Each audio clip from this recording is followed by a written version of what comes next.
నల్గొండ, వరంగల్, ఖమ్మం పట్టభద్రుల ఉప ఎన్నికల్లో తమ పార్టీ అభ్యర్థిగా తీన్మార్ మల్లన్న అలియాస్ చింతపండు నవీన్ను ఎంపిక చేసినట్టు కాంగ్రెస్ ప్రకటించింది.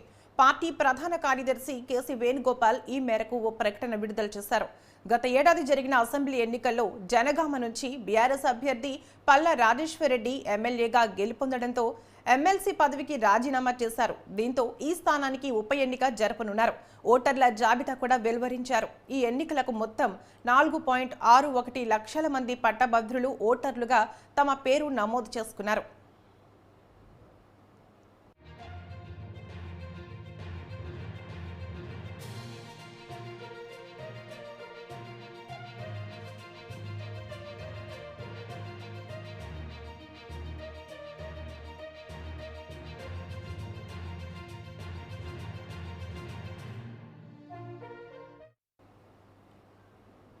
సూర్యాపేట జిల్లా కోదాడ శివారు దుర్గాపురం వద్ద